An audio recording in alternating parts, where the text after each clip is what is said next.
winning in these situations with this song? I honestly don't know those lyrics, sadly.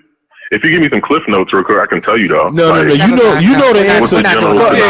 Fuck all that. Fuck all that. You fuck all that. Because you know the answer. The real answer is that vagina is undefeated. It's undefeated. Huh? It's been undefeated since Adam and Eve. God looked at these motherfuckers. If you want to be, I'm bad for saying all of this and cursing the same thing. But God. If you look at it historically, right? You're very passionate. They told him, yo, don't eat the apple, bro. Don't eat from this tree, dog. He listened to Eve. What if he was hungry? What if he was hungry? No, he wasn't. He had other trees. He told him not that tree, bro.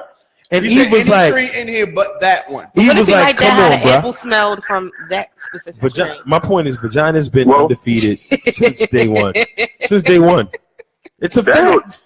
That goes back to the power of the pussy, bro. And it was powerful even back then. Wait, say it again. He said the power of the P-U-S-S-Y. The Garden of Eden. That goes back to the power of the pussy, man. That shit been happening since 1400 BC. You know what I'm saying? Yep. Pussy is undefeated, bro. Amen. Undefeated. Undefeated. So that's the weekend. I had to agree with you on that. It's better than Muhammad Ali. So it's just Floyd Mayweather, it's just her choice to be the Kobe weekend. Bryant. So if she has the power, then if she wanted to be more than the weekend, then she should be able to be more than the weekend. She'll be able to. If she wanted to, she would. But maybe not with him. Maybe not that guy, but she get the next one. Everybody's winning. If you get what you want, even if what you want is not that much, if that's what you want and you're getting it, you're winning. Right. I said it depends on the perception. But she has the power because here's what's going to happen. And Chris and Diamond K, we got to represent the male body right now. If she was to shut that man down for his weekend cooch, right? Mm-hmm. He would go crazy. No, he wouldn't. Somebody get the fuck out. No, he wouldn't. Somebody from the middle of the week could probably fill in. I'm done. No, it don't work like that. Yes. No. It's always a backup. Listen, y'all think as women, there's always a backup. Y'all problem as women, y'all think we're so much different than y'all. We like normalcy. We like consistency. So if I'm fucking with you on my weekends and whatever I'm getting from you, whatever I like about you, when you remove that factor from me, I can't just replace that. Like, what if I like a woman with dreads? What if I like a therapist? Yeah, it's definitely really not that hard, though. It's definitely not that easy. Like, thank you. No, it's not that hard. It does suck. It does suck when you lose that, though. I ain't gonna lie. Like, especially if it's somebody that was like good, she was cool. You know what I'm saying? But then she cut it off, and you like, damn, like. Chris, let me put it like, you know Chris, what I'm saying? Are you a football fan? Absolutely. So he said, yeah. Munch said most addictive drug known to man, crack wars have fought over it, and we talking about PUSSY. But Chris, you're a football fan, right? What's your favorite team? The Ravens. Okay, so the shorty that you had on the weekends. Why you pause though? No. I don't dislike the Ravens at all. Okay. When you talk about football, your shorty, the weekend shorty. Now we're talking about if she's the weekend shorty, right? There's a damn good chance we took her to watch football, right or wrong. I mean, so Sunday is on the weekend. If we took her to watch football, what up, Quentin? If we took her to watch football, right? And then she said, "I'm not fucking with you no more. I'm not coming to brunch. We're not watching football no more together." You can't just replace her with the chick that's an equestrian fan. Yes, you can't do it. Yes, you. It's impossible. You take your scandal chick and you watch football with her. It's possible because you gotta expand your horizon. So every chick's not gonna do the same thing. So maybe you don't. I don't want every chick to do the same thing. I want my weekend girl to watch football with me. Then you need to make it work. Want the equestrian one. Yeah. My equestrian one is on Tuesday when NBA is on and she's typing papers. I want my Sunday girl. Period. You can't replace that. Yes, you can. You gotta make it work then. You gotta sift through the other 20 and then you gotta go on dates, and then you gotta find out how she don't like her hair pulled, or she won't. She, you know what I'm saying? You gotta do all the research. You going to do something? This nigga is preaching this motherfucker. Where the office place at? I'm in the pulpit. That's Jim. This white table right here is my pulpit. That's what we do. That's what we do. I think yo, that's tripping. Hey, Jen. Yes. Jen, you of all people know, like, I speak of some of these topics all the time. Like, true.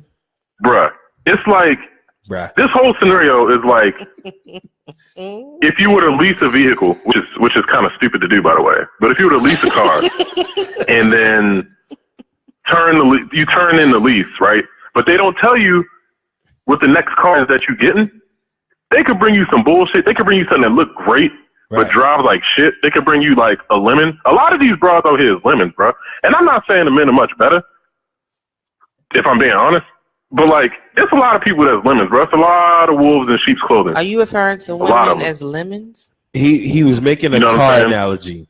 So don't try to put this man, our gracious caller, in a bind. He was referring to a car analogy. And you know, and I like the lemon analogy though. It's the truth because it looks good on the, and that was my whole point. Jennifer tried to argue for the ladies to say because we have more litter of the pickings that we're gonna fare. No, that's not true. What it actually means is that we actually have to do more of an analysis than y'all do. 9 times out of 10, when a dude ain't shit, because he knows there's so many girls, he gonna present you exactly who he is, maybe even his worst self. We gotta go through the bullshit, the masquerade. You're saying women are deceptive in the beginning? You're not. Is that why you're saying it take you 8 months? It could take you up to 8 months. Like, we have to decipher through so much of y'all nonsense. We don't know what we getting. Nonsense. Listen. You know the women that make you jump through hoops and go through boot camp. Did you with them though? That actually comes from her being hurt from other dudes. Exactly. Now, some women can't take past relationships and learn from it and not bring that hurt with them into something else. And some women fall victim to that. Some women fall victim to that too. We do that too. Some women, men do that absolutely. And this isn't even a gender-based topic. This goes on both sides. That's why. Good job, Chris. In 2017, it's harder to date than to figure out Chinese trigonometry. Like it's a mind game. Like every new person is like a new fucking equation. Chinese trig. Wow, wow. He's a savage. He is a savage. I will have to agree with Chris. Dating in 2017 is extremely hard. And that was one of our topics, man. Dating. Yeah.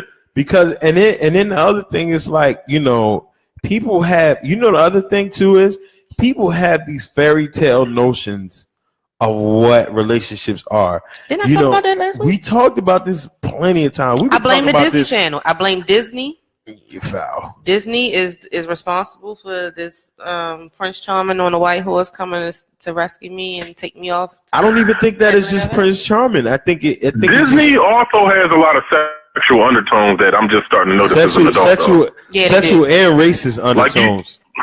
Like, have you ever seen part 2 of Beauty and the Beast? What really happens? Like, he left her and shit. She pregnant. Why does that sound like a bad porno? What are you talking about? Part 2. Part 2 of Beauty and the Beast. Hell no. Hypothetically, what I mean is, it's a lot of undertones that you don't really see until you get older. In some of those Disney films, I don't think they fairy tales. I think they actually kind of spot on. To be honest with you, like, you thought they all the 7 doors like Snow White and they was cool with it. No, they was just trying to fuck. No, well, I agree. And my thing is like a lot of people have unrealistic goals. Like, the reality is we gotta accept. Like, my main thing is like, if happiness is what you're looking for, you can find. I can't remember how many times I count on my hand the women that I've known, that I've talked to, that are sleeping around with 10 different men, but they're only with their husband because he makes good money. But you're not happy. Like, why are you a prisoner to money? If you got a guy that makes okay money, He's all about you, and you got no worries. Why is he not the guy for you? I mean, you have guys who stay with the mother of their children just not so they won't get on child support. No, when they're not happy. Well, I don't think that's a different correlation in the sense still a that financial, are they married? A financial relationship. Are they married? When they married, because if you just stand with somebody to avoid child support, then you're a scumbag to a degree. I mean, yeah, but because you got a lot of dudes that are just with women just for housing. Get it. No, I get it. To not be. I don't think you're a scumbag. I didn't mean it in a negative way. I'm just saying you. That's smart. I'm saying no. When I say a scumbag, I don't mean a negative way. I'm like you doing the scum job. Yeah. You doing the dirt to make it happen. If you bought some food, you need to eat it. Yeah, but that ain't my point. There's a difference between being married and trying to avoid child support because child support is so niggas don't get married to avoid child support. They stay with her. Yeah, if you get married, then you want to be there. But child support is so subjective and it's so unfair. It's so systemically just hindering. It's crazy. It's a whole nother thing. But why are you smashing 10 different dudes just because your dude makes $100,000 a year? You ain't got no children. You ain't got no other ties but a dog. Leave that man and go be a hoe. I mean, but you know what though? I don't think it's not a lot of dudes out here making $100,000. Right. Like, let's get that out. I definitely agree. There's some women out here who use that system to their advantage, but I also agree that there's a lot of niggas in here who be fucking up too, though. You know what I'm saying? Like I see more of one side of that than the other. For me to fully agree that every woman is out here using that to her advantage. I mean, it's definitely the case though. Like it's definitely the case. My man just said because many marriages are like the long-term investments or planning for retirement. People are getting married for the wrong reasons. That's the core problem. Yeah. Many people are getting married and staying married for the wrong reason. When the reality should be is, there are people in generations older than us that had a quarter to 75 or whatever, less than what we have on average, but they made it work. Right. We made it work. But Chris, we I'm gonna tell you. I mean, at least in the black community, in my opinion, I think what will make a lot more marriages work is communication and financial security. And I'm gonna give you a real quick example. In Dubai, right? In Dubai and a couple other countries in the Middle East, when you're married, now typically, yes, they marry within, their own culture, their own religion, whatever, right? Could you imagine, and I'm gonna give you a real example of what goes on over there. Could you imagine if you got married and upon saying I do, your bank account had $100,000 and you had a house that was paid off. You didn't have any kids with your wife, but you started with a house paid off and $100,000 in your savings. How many more marriages now do you think will work if that was the case? A lot, right? I don't know. Not that much. Because I would say maybe it might even be less. I don't think that's the case because I'm gonna tell you it's a lot because the number one reason for failed marriages is finances. But see, I said this 2 weeks ago. I think it's a communication about the finances. Get your hand on my pocket. But not only is it the communication about the finances, I think that's the societal scapegoat. We got to look at the thing as investment. How invested are you with that partner? How much do you love that motherfucker where that's your best friend? A lot of people get married because money. Yeah, they get married because they see that money, they see that wealth, they see that. But at the end of the day, it's like, I don't want to talk to you every day, even though we got 100,000 in the bank. I don't want to lay next to you. Like 100,000 is not going to make me lay next to you. That's that example. But like you said, that's like a systematic thing. I agree with you to a point. But see, when I gave you that example, naturally you heard the money. You latched on to the money portion of it. It's not even about that. That investment, you starting off with something that y'all have together. You know what I'm saying? Like I didn't have to work for that $100,000. You didn't have to work for the $100,000. We didn't have to. You didn't have to work 2 or 3 jobs. It comes from one side. House y'all want to and all that. Together. Like we already have that. So from the very onslaught, you know what I'm saying, from our foundation of this partnership, we have what so many people bust their ass. But there's an element of power. There's an element of power that comes to it. Like somebody's family had to generate that. And it's the same thing as these millionaires. They got millions of dollars. Finances ain't a problem. They still out here smashing other motherfuckers. The missing piece is that we always go back to our grandparents' generation and how they stayed together longer. But the flip side of that is that they just breaking up wasn't an option. It was something that people looked down on. But it didn't mean that they loved them anymore. It just meant that they stayed together or made another family somewhere else. Now we're quicker to cut the ties and say, okay, too many arguments. He getting on my nerves. I'm done. But they also have, but it's no difference. They also have more of an investment in the other person. Their world revolves, and I'm not saying. I'm not saying you don't have a life of your own, but the reality is, to being married, you can't be going that way because that's your goal, and not saying to your partner, "Come with me," and then where you want to go with me on your own. You can't say I want to get all of this, and then I'm not pulling you along with my dreams. Because if I'm the only one sacrificing for you to win, I lost. Or we lost. Yeah, that's I agree to that to some extent. Chris, we gotta cut you off. We only got 2 minutes, and Jennifer has 2 minutes of things to say real quick. We appreciate you calling in, my brother. Thanks, Chris. Hey man, appreciate y'all. All right, you got. Okay, so last thing I want to discuss really quick. We want to talk about 45 and his insensitive ass that decided to comment to a widow of a fallen soldier. This woman who is grieving the loss of her husband. She's currently pregnant. She has 2 children with her, and President 45 calls and says, Agent Orange. Pretty much in so many words, says this is what he signed up for.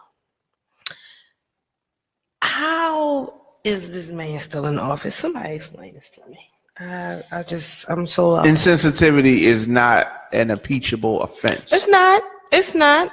However, he has done many things to get. I don't think he's done anything that we can prove impeachable yet. I mean, just the outrage. I think that the outrage that military personnel should feel about their commander-in-chief being insensitive to someone giving that ultimate sacrifice for the country, for the liberties that we have, is appalling. It's like, I had to read it a couple of times. I'm like, he said, every time I hear a story about him, it trumps the last thing. Be like, you got to fact check. No, he didn't really say that. It's like, are you serious? You got to fact check it. It's like, I'm proud of you, and we're gonna close. We're gonna close with this, and we're gonna bring it back, and we're gonna get you. We're gonna get you to comment more about Trump. Because I'm proud of you. Because when you first came on, you said you don't want to talk about him. I don't. But I'm proud of you because you finally did. But you know, it's our time. It's been a great Thursday. I had a good time. This was awesome sauce. Awesome sauce. Diamond K, our producer, our leader. We thank you. We appreciate you. Check them out. We appreciate the whole Radio on Fire team. Everybody supports the Radio on Fire team, the brains behind the operation. I'm talking to you. I'm waiting for you to say something. Yeah. I'm waiting for you to say something. Yeah, we wait for you to say something. In the corner. That's why I'm looking at you. I know, and behind, not even behind, with every strong man is that lady. And no doubt. We appreciate you. She's here. I can't see her. She's not on the mic, but she know I'm talking to her. We had a good Thursday. My co-host did her thing as usual. We've been doing this for quite a while. We haven't been in the bars in a long time. They used to get ugly. We're not going to talk about that. But RadioOnFire.com. Follow Diamond K, the team that does not sleep. Yeah, grind. They do not sleep every day, 9 a.m. Oh, grind. Also, I put it on record that we I said me. I was being selfish. It was me. Wait a minute. What you about to say? Hold up. What I was gonna say was, Diamond K needs to be interviewed, and I put it out there that the SpeakEasy needs to interview Diamond K. Okay, we can do that. No, I know. He said he will. Oh, cool. So we're gonna interview Diamond K, and we're not gonna argue. We're gonna get with him. Now we gotta come up with questions. We're gonna get some inside information. We did pretty good tonight. We're gonna get with him. We did pretty good. We're gonna get with Diamond K. We gotta get with Diamond K. The SpeakEasy has moved. There's a vision. Yeah, there's everything that's going on. We gotta get it popping. I'm happy everything turned out the way it did this evening. No doubt. And thank Chris for calling in. Thank you much for his comments. Yes. We appreciate everybody tuning in. We see your Facebook comments on Facebook Live. No doubt. We encourage you to call in, though. We like to hear your voices and get your opinions as well. Definitely got to get the call. Join in on the conversations. But that's our time. Yeah, we'll be back. And we out. Thank you so much. Night. Peace.